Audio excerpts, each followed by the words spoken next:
Depuis le 1er janvier 2012, une directive européenne sur le bien-être des poules pondeuses doit être appliquée.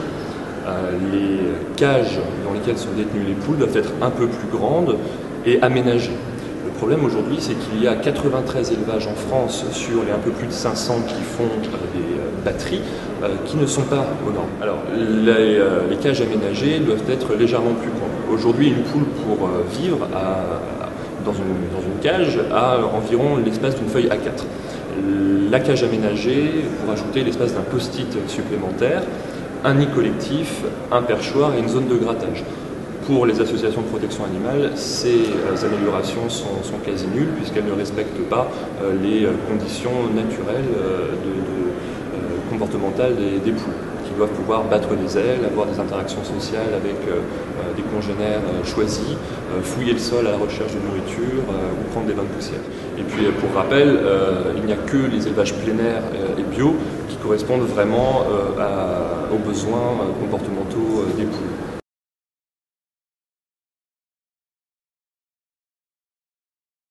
Concernant les œufs entiers qu'on trouve dans les barquettes, tous les œufs vendus en Europe doivent être codés.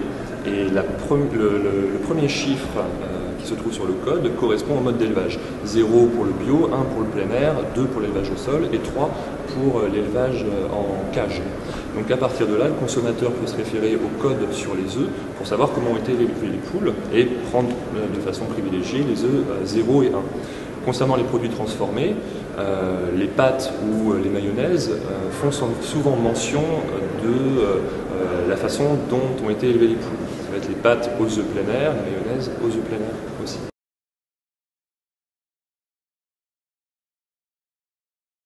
Les 93 élevages qui ne sont pas aux normes représentent entre 3 et 3,7 millions de poules.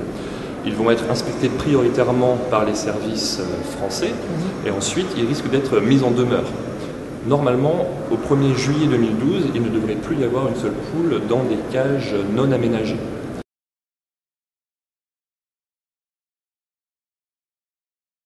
La France fait partie des pays de l'Union européenne qui vont être sous le coup d'une procédure en constatation de manquement de la Commission européenne. Donc en ce moment, les services juridiques de la Commission préparent des lettres qui seront envoyées à ces États membres. Suite à quoi il y aura un temps d'attente pour que les réponses des États membres puissent parvenir à la Commission. Et suite à ça, la Commission peut envoyer un avis motivé en disant il serait vraiment temps que vous vous mettiez aux normes. Et à la fin de cette procédure amiable, on peut envisager un recours en manquement devant la Cour de justice des communautés européennes avec une sanction financière à l'appui. Et ça sera dans de très nombreuses années et il y a très peu de cas qui débouchent sur des sanctions financières. Merci beaucoup. Merci.